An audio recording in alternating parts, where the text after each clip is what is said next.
Jeux, confidence. Un podcast qui parle de jeux, mais aussi d'autres affaires. Salut tout le monde, bienvenue à ce nouvel épisode de Jeux, confidence. C'est Nicoton qui vous parle et qui va vous accompagner tout au long de cet épisode. Encore une fois, un épisode qui a tardé un peu à venir. Là, il y a eu une petite pause. C'est l'été. Je prévoyais pas faire des pauses de même, mais qu'est-ce que vous voulez? Des fois, il arrive des imprévus. Puis là, il en est arrivé un... Pas un petit imprévu, en fait. Ce qui est arrivé, c'est que, figurez-vous donc que le jour de ma fête, j'ai perdu mon cellulaire. Ben oui. Fait que c'était un de mes cadeaux que j'ai eu. Puis je peux dire qu'en quelque part, c'était un cadeau, là, parce que pendant une semaine, j'ai réalisé, c'était quoi vivre avant d'avoir des cellulaires dans la vie. Puis j'ai réalisé que c'était pas si pire, finalement. Fait que... C'est ça. Puis moi, comme vous le savez, mon cellulaire est mon principal outil pour enregistrer mes épisodes vagabonds, mes épisodes un peu partout. Fait que c'est ça, j'ai perdu mon cellulaire. Fait que là, je pouvais pas enregistrer d'épisodes, puis ça donnait pas de faire ça à la maison, là. Étant donné que, tu sais, moi, j'étais un gars occupé, qu'est-ce que tu veux que je te dise? Fait que... c'est ça. Je me suis dit, m'a skippé une semaine puis m'attendre de recevoir mon nouveau cellulaire, là. Fait que je vous conseille pas, perdre un cellulaire. En même temps, oui, parce que vous pouvez vivre après, c'est quoi, pas avoir de cellulaire pendant plusieurs jours et constater votre niveau, jusqu'à quel point vous êtes accro à votre bébelle. Mais c'est ça, fait que, c'est compliqué, tu sais, parce que là, moi, mon téléphone, en plus, il n'y avait plus de batterie, je l'ai perdu dans un contexte très inusité, en plus. J'étais assis sur une chaise, puis il s'est volatilisé. Autour d'un feu, là, il est juste parti. Je pense qu'il est tombé dans une craque en 2 dimensions, puis il a été recueilli par un extraterrestre qui veut nous étudier. Fait que c'est ça, tu sais, fait qu'il n'y avait plus de batterie, je ne pouvais pas le localiser. Personne ne l'a trouvé. Il est juste disparu. Fait que là, c'est compliqué, tu sais, t'essayes de... Tu sais, au début, je me suis dit, OK, j'ai accepté que je l'avais perdu, je voulais en commander un nouveau.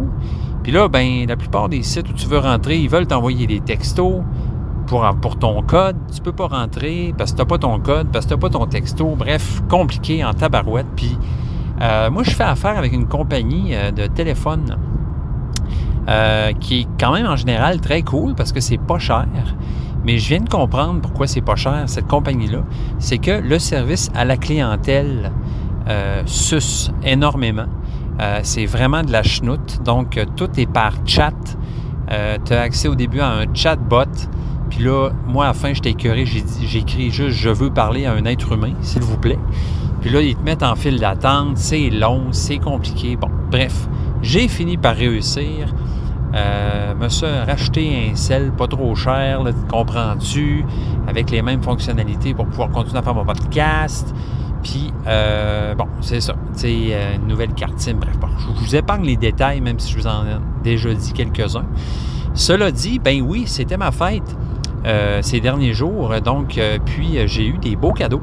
Fait que dans cet épisode, je vais vous parler de ces cadeaux-là. Vous vous doutez bien que c'est des jeux en grosse partie. Je n'ai pas joué à ces jeux encore, mais ça va me faire un plaisir de vous en parler, de ces belles boîtes rutilantes que j'ai ouvertes avec de la bave dans le coin de la bouche en m'imaginant toutes ces prochaines games que je vais faire avec.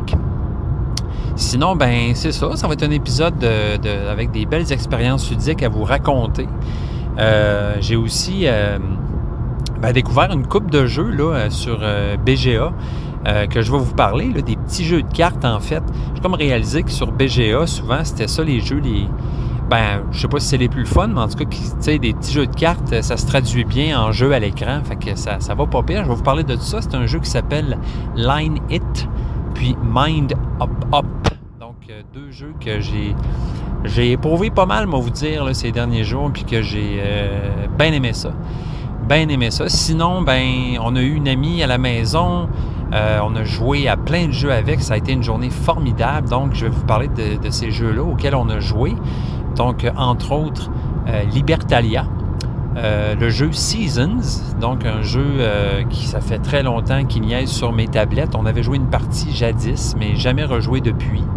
Puis je refusais à le vendre en me disant non, il faut jouer à ce jeu-là, j'avais aimé ça, il faut rejouer. Bien, on a rejoué, puis on a aimé ça. Donc, je vais vous parler de ça, Seasons. Un autre petit jeu qu'on a joué pas mal aussi, le jeu Hit, H-I-T, point d'exclamation, Hit. Donc, qui a fait fureur dans notre maison, dans notre famille, les grands comme les petits. Donc, je vais vous jaser de tout ça et tout. Donc, voilà pour ce qui va se passer cette émission-ci. Sinon, ben l'été est commencé. J'espère que vous je ne sais pas si vous êtes en vacances ou bien qu'est-ce qui se passe dans vos vies, là, mais bon été tout le monde. Profitez-en bien. C'est le fun. Ça, c'est le fun, là, cette petite période estivale-là qui commence, là, qui va passer dans le temps de le dire, là, en un clin d'œil. Mais on aime bien ça. On aime bien ça. Fait que voilà ce qui se passe pour cet épisode. Fait que bon, premièrement, je vais vous parler de le premier cadeau de fête que j'ai eu. Le petit jeu Hit. Donc, Hit, H-I-T. Un petit jeu qui tient dans une toute petite boîte qui consiste en un petit paquet de cartes. Écoutez, on a eu un gros fun avec ce jeu-là. Le principe est super niaiseux, mais en même temps très bright, tu sais, les deux en même temps. Donc, niais bright. Donc, ce jeu-là, en fait, qui a été fait par Rainer Knizia. Donc, c'est le fun, tu sais, je veux dire, il fait aussi des petits jeux, genre dans ses, pendant qu'il prend ses collations, ou je sais pas quand, là, tu sais, sa toilette. Puis, ce jeu-là, en fait, c'est vraiment un jeu de pouce-taloc qui joue à jusqu'à 5 joueurs, qui est vraiment cool. Si vous voulez avoir encapsulé dans une dizaine de minutes une bonne game avec du criage autour de la table, du « non, what, yes », c'est vraiment une bonne solution. Donc, le jeu et le principe du jeu, tu as des cartes numérotées de 1 à 10, puis superbement illustrées avec un thème de cow-boy. Donc, ces cartes-là, numérotées de 1 à 10, on met la pile au centre de la table. La mise en place la plus simple du monde, ça veut dire, prends le paquet, brasse les cartes, mets ça au centre de la table. Puis là, ce qu'on fait, c'est qu'à tour de rôle, on va tourner des cartes du paquet. Puis ce qui se passe, en fait, c'est que c'est toi qui décides quand tu arrêtes de tourner tes cartes. Donc, dès que tu as 3 cartes devant toi, tu peux péter. Donc, il y a la possibilité de péter, non pas en faisant du bruit, mais péter en perdant tous tes points, en perdant toutes tes cartes. Donc, ce qui se passe, c'est que tu tournes les cartes. Tant que tu as donné des numéros différents, tu peux continuer à piger. Si jamais tu piges un numéro que tu as déjà, si en dessous, tu n'as pas 3 cartes encore, c'est pas grave. Mais une fois que tu as 3 cartes, si tu piges une carte avec un numéro que tu as déjà, tu pètes. C'est aussi simple que ça. Fait que ce que tu fais, c'est que tu dis, OK, je continue-tu à piger? J'arrête-tu? Évidemment, plus tu pognes des chiffres hauts puis tu les conserves, ben tu fais des points à la fin de la game. Mais l'affaire, ce qui se passe aussi, bon, soit tu continues, tu es chanceux, ou tu pètes puis tu perds tout. Si tu décides d'arrêter, ben tu gardes toutes tes cartes devant toi, puis là, c'est au tour suivant, c'est au joueur suivant de jouer. Fait que lui, il va faire ses affaires aussi. Puis là, ce qui se passe, c'est que pendant un tour de table, tes cartes que tu as gagnées, en fait, vont rester devant toi et ça se peut que des gens viennent les voler. Parce que si jamais un autre joueur, mettons que tu as 3 10 devant toi, puis qu'un autre joueur pogne la carte 10, ben il peut venir te voler toutes tes 10. Comprends-tu? Fait que, comme ça, aussi simple que ça, on fait un tour de table, on se vole des cartes. Fait que des fois, tu peux te faire voler toutes les cartes que tu as gagnées. Puis, quand ça revient à ton tour, ben s'il reste encore des cartes devant toi, tu les mets de côté, puis tu gardes ça pour le comptage final. Écoutez, c'est vraiment super niaiseux comme principe, mais c'est vraiment, vraiment le fun. C'est, je dirais, la première fois, moi, que je joue à un jeu où à ce point-là, là, c'est-à-dire que même ma fille de 6 ans, puis moi, là, un adulte chevronné, peut avoir autant de fun que ça. Fait que ça se comprend très facilement. La dynamique du jeu est très, très, très simple et le fun.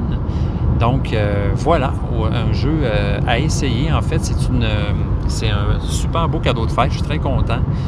Ma blonde a été très bien conseillée à ce niveau-là. Là.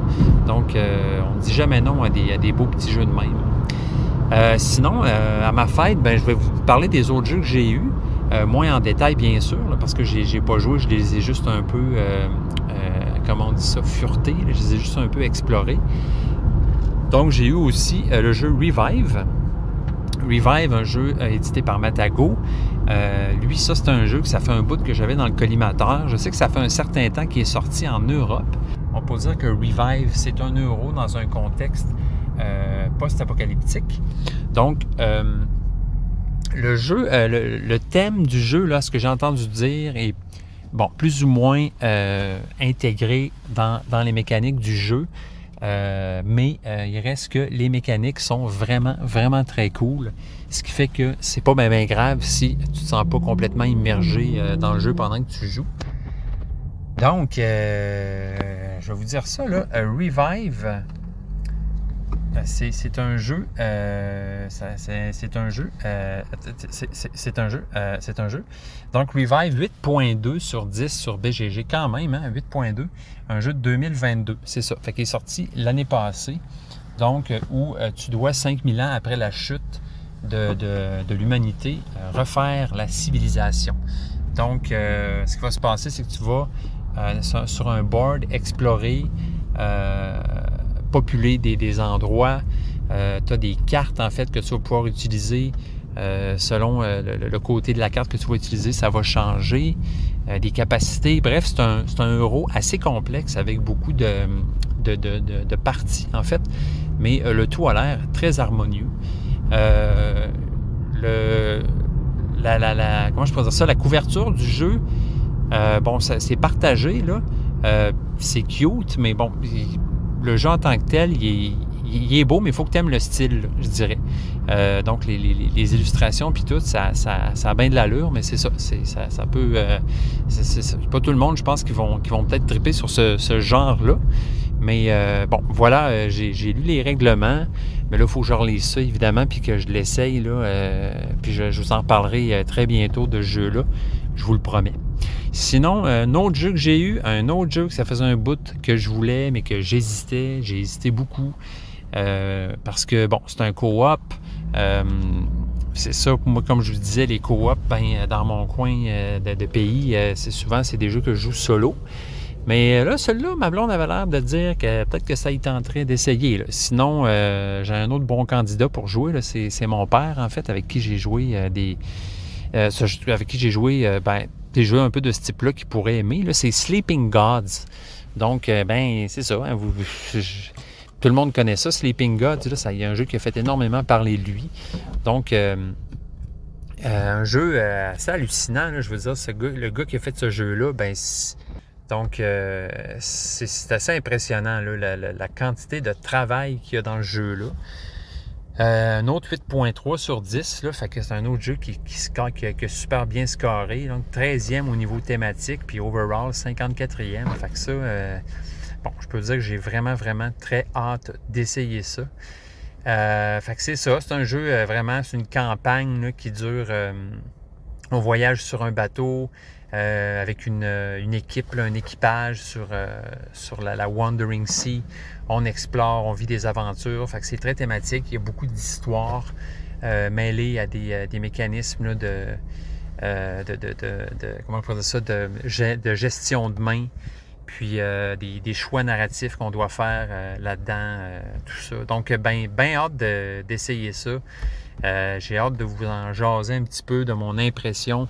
Peut-être avez-vous déjà joué, il y a même des bonnes chances que vous l'avez fait. Là. C'est comme un jeu qui est resté populaire quand même un bon bout. Là. Donc voilà, Sleeping Gods. Merci à ma blonde de m'avoir donné ces 3 magnifiques cadeaux, 3 excellents jeux que j'ai très hâte d'essayer. Un autre jeu que j'ai joué aussi, je pourrais vous dire ça, là, dernièrement, c'est Orléans. Donc, j'avais eu la boîte, l'extension Orléans qui s'appelle Invasion. Donc, dans cette boîte-là, on a des extensions, là, en fait, je veux dire des modules. Il y en a plusieurs, en fait. Là, cette boîte-là a pratiquement, je pense, la même grosseur que la boîte d'origine. Beaucoup de stock dans cette boîte-là. Donc, il y a un mode coopératif, il y a un mode en duel, il y a des modes solo, plusieurs. Donc, moi, j'ai essayé le premier mode solo. En fait, là, si vous connaissez Orléans, sûrement, là, qui simplifie le jeu, mais qui rend, en fait, vraiment le fun comme module. Si on veut faire une game d'Orléans qui n'est pas très longue, en fait, la seule chose qu'on a à faire dans ce module-là, c'est vraiment d'essayer, ça s'appelle le dignitaire. Puis ce qu'on essaye de faire, c'est de ramasser le plus de citoyens possible, de rassembler le plus de citoyens possible à notre cause. Donc, ce qu'on fait, c'est qu'on essaye de monter sur les pistes, recruter le plus de monde possible dans notre poche, là, parce que c'est un jeu de poche building. Donc, puis c'est ça, de monter sur les échelles, d'explorer le plus possible la map pour aller recruter le plus de citoyens possible. Donc, on a comme un plateau qui s'ajoute, en fait, qui est un plateau d'événements prédéterminés. Je pense, je ne sais pas, je me souviens pas combien de rounds c'est, il y a une 16, 18, je sais pas, il y en a comme pas mal, parce que ça va assez vite quand même, ça va rondement. Donc, on peut voir qu'est-ce qui s'en vient comme événement d'avance. On a vraiment tous les événements listés. Donc, on sait, mettons, que d'ici 2 rounds, on va avoir 2 piastres par comptoir qu'on a installé, ou on va devoir payer une taxe de 10 pièces d'or, etc. Fait qu'on peut jouer puis planifier, en fait, notre jeu, nos actions en fonction de ce qui s'en vient comme événement pour éviter la torture, évidemment, puis essayer d'atteindre l'objectif là, qui, dans ce cas-là, est de recruter des citoyens, en fait. Donc, voilà, pas plus compliqué que ça. J'ai essayé ça, bien content. Ça faisait un bout, là, je voulais l'essayer, ce mode-là. Je vais essayer les autres modes solo, là, puis moi vous en parler également. Moi vous parler de ça. Un autre jeu que j'ai eu à ma fête, le dernier et non le moindre, c'est Twilight Inscription. Donc, très content d'avoir eu ce jeu-là. C'est un roll and write méga titanesque, extrêmement, je dirais, ouais, assez complexe et gros, en fait, là. Le jeu qui nous vient à l'esprit un peu, c'est peut-être Hadrian's Wall, en termes je dirais, de complexité, de grosseur de jeu, mais je pense que c'est encore plus gros que ça. Donc, je ne sais pas si vous avez joué à ce jeu-là, si vous n'avez entendu parler. Twilight Inscription, évidemment, c'est dans l'univers de Twilight Imperium. Donc, Twilight Imperium, c'est une espèce de mythe, de gros jeu monolithe du passé qui m'a toujours fasciné. Je sais qu'ils sont rendus à la 4e édition, je pense, de ça. Donc, c'est un jeu qui date à l'origine de 1997. Donc, Twilight Imperium, vite, là, 8.6 sur BGG, c'est extrêmement élevé. Donc, overall, le 5e jeu de tous les temps. Jeu extrêmement très long et complexe. C'est de la grosse bataille intergalactique. Donc, un jeu dans lequel tu vas gérer ta civilisation dans l'espace, tout le politique, les ressources, l'industrie, la guerre. Il n'y a rien que tu ne fais pas dans ce jeu-là. Là. C'est vraiment un super gros jeu. Je peux dire en presque toute certitude que je ne jouerai jamais à ce jeu-là de ma vie, à moins, bien sûr, je ne sais pas trop, de tomber dans un contexte qui fait que quelqu'un me prend en main, me prend par la main pour une journée complète, me nourrit, m'amène même à la toilette, puis m'explique, il me fait jouer à ce jeu-là pendant 9 heures de temps. Là, je sais que c'est des très longues parties. En tout cas, ça a l'air assez quelque chose. Twilight Imperium, donc c'est ça, 4.31 sur 5, grosse complexité. Un jeu qui a été désigné par Dane Beltrami. Et oui, donc Corey Konieczka et Christian T. Peterson. Donc, ça, c'est pour Twilight Imperium. Fait que moi, ce que j'ai eu, là, c'est pas Twilight Imperium, c'est Twilight Inscription, OK? Donc, un roll and write inspiré par le jeu Twilight Imperium. Fait que c'est quand même assez hot qu'il ait fait un roll and write à partir d'un jeu ultra complexe et gros comme Twilight Imperium. Donc, ce jeu-là, c'était fait par James Kneffen. Donc, les artistes qui ont travaillé là-dessus, c'est Anders Finner, Thomas Jedruzes, Alex Kim et Stephen Sommers. Donc 7.6 sur BGG. J'ai lu les règles et j'ai été assez impressionné là, et même un peu, comment je dirais ça, je ne m'attendais pas à ça là, pour la complexité du jeu, étant un roll and write. Mais finalement, bon, c'est en juin qu'on joue, hein, fait que tu sais, il faut que je l'essaye en solo pour voir à quoi ça ressemble. Fait que tu as 4 boards, si tu veux, sur lesquels tu vas cocher tes affaires, rouler tes dés, cocher tes affaires. Tu vas explorer l'espace, tu vas t'emparer de certains systèmes solaires avec des ressources dedans. Puis bon, un peu comme toutes les autres roll and write, ben, selon les dés que tu fais des actions, ça déclenche d'autres actions bonus, des ressources que tu vas aller cocher. Bref, tout ça s'enchaîne et tu pars à l'aventure dans le cosmos et que le meilleur gagne. Donc, un jeu qui a l'air vraiment le fun à plusieurs. Il y a quand même l'interactivité, là. Bon, c'est toujours limité un peu comme dans Adrian's Wall, par exemple, mais tu sais, tu fais de la guerre, là, fait que tu peux, selon ton voisin de gauche ou de droite, tu peux leur faire la guerre, puis avoir une compétition avec eux. Mais sinon, tu es pas mal dans tes affaires aussi dans ce jeu-là. Tu es vraiment la tête dans ton panneau, puis dans tes dés, puis dans ton petit crayon, puis les petites coches que tu fais. Donc, je vous en reparle très bientôt de ce jeu-là, dès que je vais l'avoir essayé. Mais très, très content d'avoir eu ça, là, puis de pouvoir en faire l'expérience. Alors, je vous reviens très bientôt là-dessus. Fait que, ensuite de ça, j'ai joué dernièrement avec deux personnes, ma blonde et une amie, à Libertalia, les vents de Gale Crest. Donc ça, je vous en avais parlé il n'y a pas si longtemps là, que je l'avais eu. Donc, Libertalia, les vents de Gale Crest, ça, c'est une réimplémentation, ça va bien, du jeu Libertalia, tout simplement. Donc, c'est un jeu qui est sorti en 2022. L'original, là, lui, est sorti en 2012. Donc, 7.5 sur 10 sur BGG. C'est un jeu assez particulier, assez unique en son genre, en fait. C'est ça qui m'avait attiré là, vers ce jeu-là.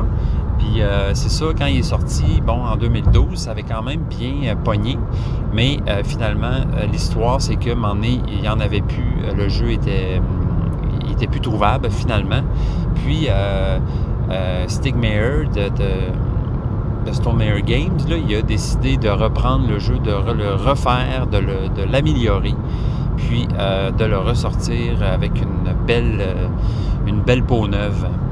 Donc, jeu de 14 ans et plus, mais moi, je donnerais un petit peu moins, certainement 12 ans, à peu près 12 ans et plus. C'est un jeu qui dure environ 45 minutes à 1 heure. Pas une très grande complexité, là. On parle d'un 2.13 sur 5, là, pour être bien précis. C'est Paolo Mori qui a fait ce jeu-là. Donc, ce jeu qui est fait aussi, ce gars-là, il a fait aussi Ethnos. Puis, pas mal ça, ouais, Ethnos, le seul jeu que je connais de lui. Donc, Libertalia, en fait, c'est le principe. Là, on est dans on parle d'un univers de pirates. Plus précisément dans la version des vents de Gale Crest, des pirates de l'air.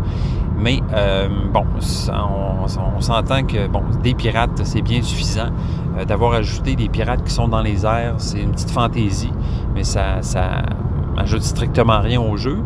Fait que comment ça se passe, c'est qu'en fait, on va faire des voyages avec notre équipage, puis on va aller visiter des îles et ramener des butins, en fait. Puis, le principe, en fait, là, assez unique de ce jeu-là, c'est que chaque joueur a une pile de 40 personnages différents avec 40 capacités différentes aussi. Puis, au début de la game, on part avec 6 cartes Puis, en fait, le joueur, le premier joueur, où en fait, on sélectionne un joueur qui, lui, va mélanger sa pile de personnages et en piger 6 au hasard. Puis, une fois que ces personnages-là sont pigés, tout le monde va prendre exactement les mêmes personnages. Fait qu'on va commencer la première manche du jeu avec tous les mêmes personnages, mais au fil du temps, avec les personnages qu'on va sélectionner, là, on va finir par quand même varier un peu nos mains, tout dépendant de ce qu'on va choisir là, comme personnage. Fait comment ça fonctionne, c'est que on fait 3 voyages, puis chaque voyage est... autrement dit, chaque voyage est plus long que l'autre. Fait que le premier voyage dure 4 jours, le deuxième 5, puis le troisième 6. Puis, à chacun de ces jours-là, en fait, on choisit un personnage, on le met sur le board, puis on va faire les actions de ces personnages-là. Puis, on choisit tous un personnage en même temps, puis c'est la force du personnage qui va déterminer son ordre d'entrée en jeu, finalement. Fait que, par exemple, si je choisis un personnage de niveau 12, puis mon adversaire de droite choisit un 3, puis l'autre un 24, bien là, on remet tout ça en ordre, puis on effectue après les actions dans cet ordre-là. Fait qu'il y a je dirais, 3 phases principales à chaque journée. Fait que la première phase, une fois qu'on a mis nos personnages, ben c'est la phase de jour. Fait que là, on va activer les personnages dans l'ordre croissant. Après ça, on a la phase crépuscule. Fait que là, on revient de notre petite échauffourée sur l'île. Fait que là, à ce moment-là, on va faire les personnages dans l'ordre décroissant. Puis, bon, évidemment, là, il y a des personnages qui ont des capacités de jour, il y en a qui ont des capacités de crépuscule, etc. Donc, ça va vraiment, la stratégie va vraiment être de dire quel personnage j'utilise, dans quel ordre je crois qu'il va être posé, tout dépendant de ce que les autres personnes autour de la table vont faire. Puis, après, on effectue ces actions-là. Les actions sont super interactives. Là, ils vont avoir une influence sur les autres personnages en jeu. Ce qui se passe aussi, c'est que à la phase crépuscule, on va tout chercher un jeton butin qui coïncide avec la journée, là, des petits jetons, des beaux petits jetons qui ressemblent aux jetons d'Azul. Puis ces jetons-là, en fait, il y en a autant par journée qu'il y a de nombre de joueurs. Puis ces jetons-là vont aussi avoir des capacités, là, tout dépendant du type du jeton. Fait que comment ça fonctionne? C'est pas mal ça. On met nos personnages, on fait nos actions, on ramène notre butin. Puis, bien, éventuellement, à la fin du voyage, par exemple, du premier voyage qui dure 4 jours, on va avoir accumulé des personnages. Il y a des personnages qu'on, après une journée, là, qu'on conserve, on les met dans notre bateau, on les met devant soi. Puis, ces personnages-là, éventuellement, vont pouvoir aussi faire des actions des actions de fin de manche complètement, de fin de voyage. Fait que, bref, chaque personnage a on a plusieurs façons de s'en servir. Puis le but ultime là, de toutes ces affaires-là, c'est de faire le plus d'argent possible. Fait que quel jeton butin qu'on va ramener, quel argent qu'ils vont nous rapporter, puis les personnages aussi qu'on a en jeu qui ont des capacités de fin de manche. Fait que bref, petit aperçu rapide là, de Libertalia. C'est un jeu qui joue... en fait, j'avais essayé à 2 avec ma blonde, puis c'était plus ou moins concluant.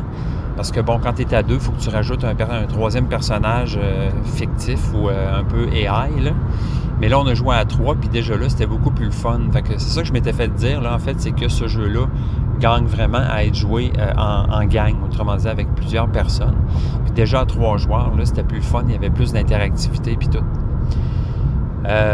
Ça mérite bien sa cote, je trouve, sur BGG, le 7.5, c'est super le fun, c'est amusant, c'est un jeu que si on me demanderait de rejouer, je jouerais avec plaisir. Ça sera jamais un de mes préfs, mais quand même, à cause de sa dynamique là, super unique là, de placement de personnages puis tout, c'est très cool. Là. Je sais pas pourquoi, il me fait un peu penser à Red Rising. C'est pas du tout la même chose, mais tu sais, il y a toute l'idée là, que chaque personnage a sa force, puis chaque personnage est unique. Là. En tout cas, il y a un petit quelque chose de ça là-dedans, puis le jeu, il est très très beau, là, il est super bien illustré, puis tout. Fait que voilà pour Libertalia. Puis sinon, ben, cette journée-là, l'autre jeu qu'on a joué, c'est, comme je vous disais, Seasons. Donc, Seasons, là, c'est fait par le même gars. Je me souvenais pas de ça, là, qui a fait Dice Forge, je me trompe pas. Donc, Régis Bonnecé, je sais pas comment dire ça. Donc, voilà, un jeu de quand même 2012, hein, Season, ça date quand même. Fait que ça a été vraiment la journée des vieux jeux.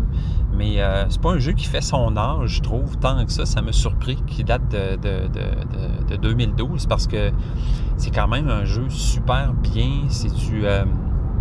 C'est de l'engine building, de la gestion de ressources. Ça me fait un peu penser à certains niveaux à Res Arcana, dans le sens que tu as tes cartes de départ. Puis, il va falloir que tu te débrouilles finalement avec ces cartes-là.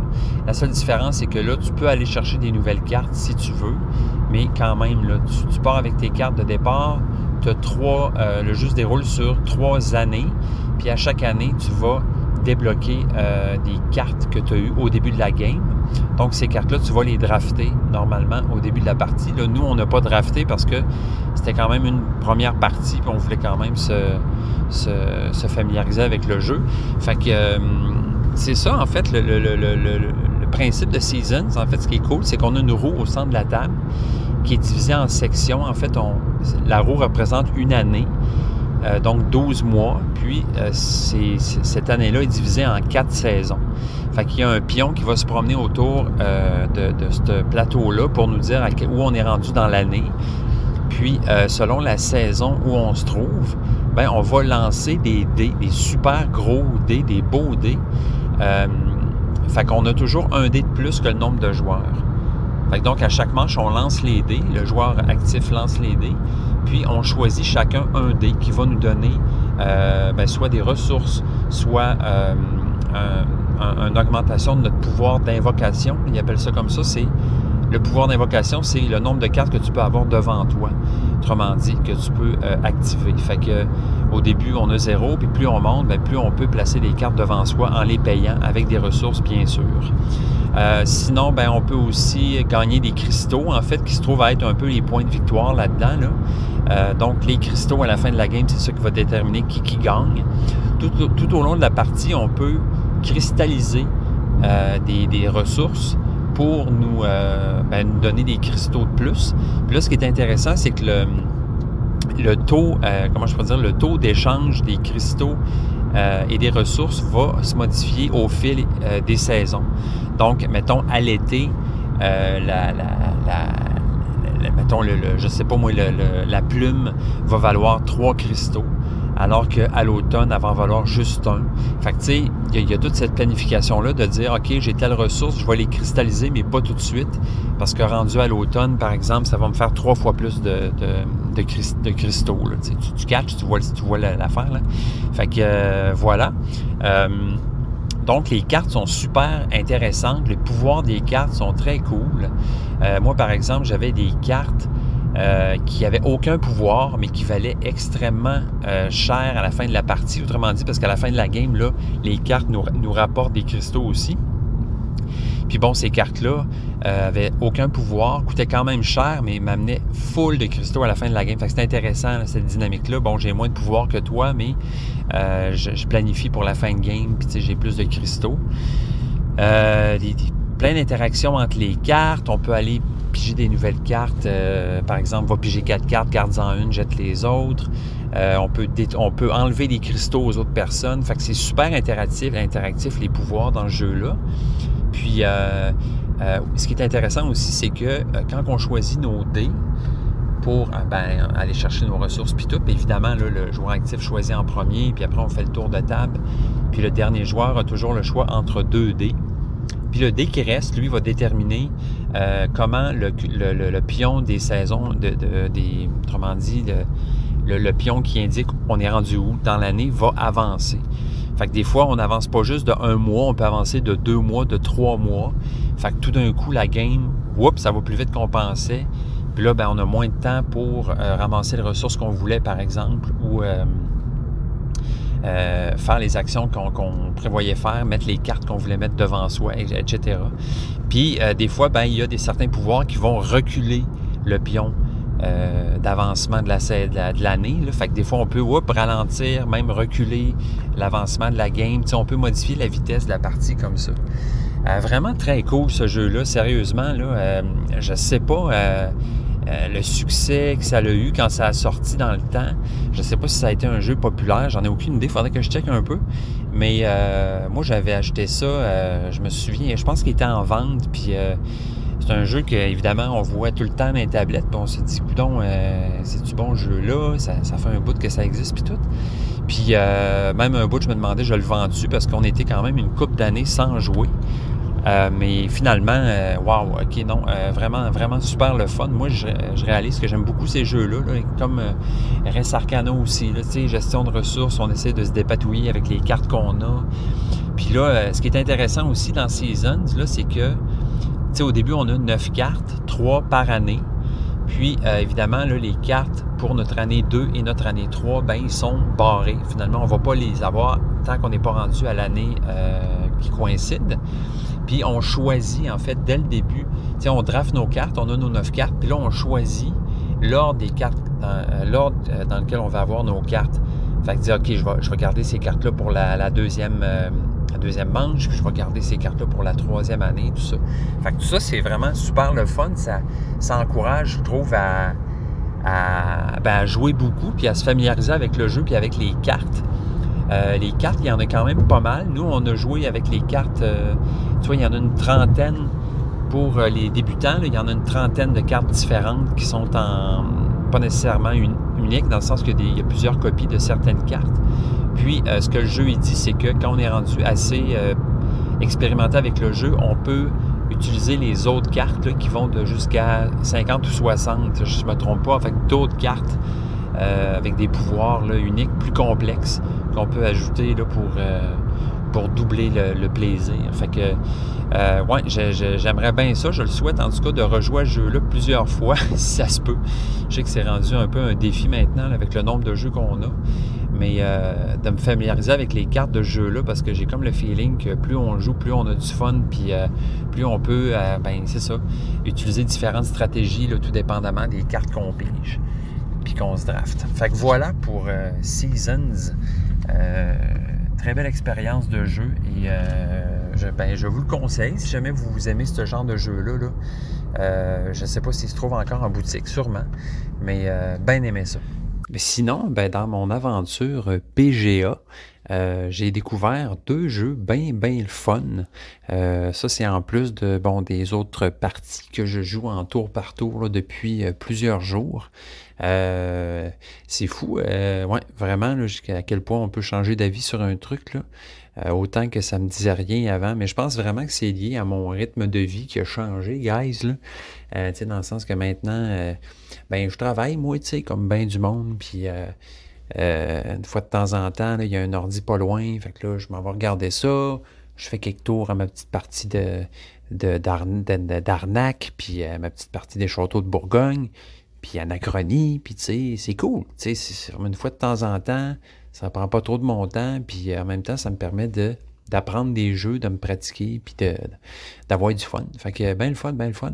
Mais sinon, c'est ça, les jeux que j'ai découverts, là, c'est Mind Up puis Line It, qui sont 2 petits jeux de cartes vraiment tout petits, là, qui sont, je crois pas, encore sortis en vrai, mais c'est ça ce que je réalise là, c'est que BGA est une grosse plateforme pour mettre des jeux à l'essai finalement. Donc Mind Up, c'est un petit jeu de cartes de 3 à 6 joueurs. Donc les parties peuvent être très courtes, là, on parle d'une dizaine de minutes avec une complexité pas très grande. Donc c'est ça, ça joue de 3 à 6 joueurs. Fait que le principe de ce jeu-là, c'est que il va toujours avoir au centre de la table le même nombre de cartes que le nombre de joueurs. Puis, ces cartes-là ont différentes couleurs, donc rose, orange, mauve, vert, bleu, etc. Puis, les cartes vont être disposées au centre de la table en ordre croissant. Fait que nous, ce qu'il faut aller faire, c'est mettre une carte face cachée sur la table, tout en même temps. On tourne la carte, puis après ça, on met les cartes dans l'ordre. Puis après ça, on va aller chercher la carte qui était sur la table, tout dépendant de l'ordre où notre carte a été mise. Et boy, c'est clair, hein? Tout dépendant de la position de notre carte qu'on vient de mettre sur la table. Fait qu'autrement dit, imaginez qu'il y a un 2, un 10, puis un 20 sur la table. Puis moi, je veux absolument le 2, la première carte de la suite. Bien, il faut que j'essaie de mettre les cartes de ma main, la carte la plus faible, pour essayer d'arriver en premier dans l'ordre, autrement dit. Fait que l'ordre dans lequel tu vas te mettre ta carte, ça va déterminer l'ordre dans lequel tu vas aller chercher la carte qui était déjà sur la table. Tu comprends? Puis pourquoi on ferait ça? Bien, c'est parce que dans ce jeu-là, on doit aller chercher des couleurs en particulier. Parce que la carte qu'on va aller chercher, on va la mettre devant soi sur une de nos 5 cartes de score, en fait. Ces cartes de score-là, il y en a 5 qui sont placées en ordre, un ordre random, autrement dit, qui est mélangé, mais qui est identique pour chaque joueur. Puis, ces cartes de score-là vont recueillir chaque couleur, en fait. Donc, par exemple, je brasse mes cartes de score. La première vaut 1 point. Donc, 1 point pour la première couleur qui va aller là, la deuxième, 5 points pour la deuxième couleur, etc. Fait que premièrement, si je vais chercher un mauve, bien là, après, si je vais rechercher un autre mauve, tous mes mauves vont aller sur cette carte de score-là. Ils vont tous valoir 1 point. Et si je vais aller chercher la carte de 5 points qui est juste à côté, il faut que je change ma couleur. Il faut que j'aille chercher une autre couleur. Fait que, par exemple, je pourrais aller chercher un orange. Puis là, étant donné que c'est une autre couleur, je la mets sur la carte de score qui suit. C'est toujours en ordre. Donc, à partir de ce moment-là, toutes les cartes oranges que je vais piger vont valoir 5 points. Fait que c'est toujours cette espèce de game-là à essayer d'aller chercher la carte que tu veux sur la table pour faire le plus de score possible, tout dépendant de la carte de score sur laquelle est posée, la couleur est posée devant toi. Je réalise en vous en parlant que c'est extrêmement difficile de décrire ce jeu-là si on ne peut pas le montrer, si on ne peut pas le voir. J'en suis désolé et vous pouvez bien rire de votre côté, vous avez le droit, parce que je ris de moi aussi. Mais bref, écoutez, si je ne me trompe pas, c'est pas un jeu qui a besoin d'être... on n'a pas besoin d'être abonné à BGA là, pour jouer à ce jeu-là. Allez l'essayer, ou en tout cas, si jamais il sort bientôt, là, puis vous aimez ça, les jeux de cartes, là, très accessible, très le fun. Donc, surveillez ça, le Mind Up, c'est vraiment, vraiment très cool. Puis sinon, l'autre jeu, là, je ne me ferai pas avoir, je ne tomberai pas dans le piège, je ne vais pas essayer de vous le décrire. Puis de toute façon, un bon ami à moi, Francis, pour ne pas le nommer, m'a dit que c'était un peu moins intéressant quand j'essayais de décrire les règles des jeux, puis je suis bien d'accord avec lui. Donc, le jeu Line It, qui est un jeu un peu du même acabit, complètement différent dans les règles, là, mais qui reste encore une petite boîte avec des cartes de différentes couleurs. Puis, cette fois-ci, en fait, c'est vraiment... ce qu'il faut faire, c'est essayer de faire des suites avec les cartes. Donc, du plus petit au plus grand ou du plus grand au plus petit. Puis, il y a toujours des cartes au centre de la table. On va aller dans l'ordre des joueurs chercher la carte qu'on veut. Donc, on met les cartes devant soi. Il faut faire une suite, la plus grande suite possible. On peut toujours avoir 2 cartes dans nos mains qu'on peut garder en réserve puis les mettre au bon moment. Puis bon, là, tout dépendant des couleurs qu'on va faire, dès qu'on a 3 couleurs pareilles, on va aller chercher des points qui se sont accumulés au centre de la table. Puis, on peut ramasser des cartes aussi là, qui vont nous dire, mettons, si tu réussis à faire une suite avec les 5 prochaines cartes, ben, tu fais 5 points de plus. Bref, encore une fois, je n'irai pas plus loin, mais le jeu Line It, qui est un autre jeu de cartes qui a l'air super sympathique, en fait, là, que j'ai découvert sur BGA, puis que j'ai bien hâte qu'il sorte aussi, là, parce que c'est le genre de jeu qui se sort bien. Ça veut dire vraiment pas long, puis très cool. Fait que voilà pour cette description un peu hétéroclite, je sais pas, une description de jeu de cartes de BGA. Voilà. Ben voilà, gang, ça fait le tour pour cet épisode. toutes mes excuses, là. Je suis vraiment désolé que ça a pris autant de temps pour avoir un autre épisode. Bon, c'est sûr, je m'étais donné le défi d'en faire un par semaine, mais tu sais, c'est ça, tu sais, moi, je suis comme le gars qui gère sa petite cabane à patates, là, sur le bord de l'autoroute, dans un trou, puis, tu sais, qu'il n'y a personne pour l'aider vraiment, puis, tu sais, qui est bien occupé à gérer sa petite business. Fait que, ouais, des fois, il y a des imprévus, puis, bon, ben, c'est ça, tu sais, à un moment donné, whoop, je l'échappe, puis, bon. Mais, tu sais, c'est l'été, hein, c'est pas grave, ça, de toute façon, hein, c'est pas grave. Puis, bon, je sais que hein, ça crée un espèce de... Je crée un vide, là, on s'ennuie, puis on est content de se retrouver, puis on a bien du fun. Mais là, j'ai déjà pas mal de matériel là, pour le prochain épisode, fait qu'inquiétez-vous pas, la semaine prochaine, là, je devrais pas avoir de misère à en faire un. Donc, ben, passez une belle semaine, tous les amis, tous les joueurs et les joueuses qui m'écoutent. Encore merci d'être là avec moi. Puis, on se voit très bientôt. Bye!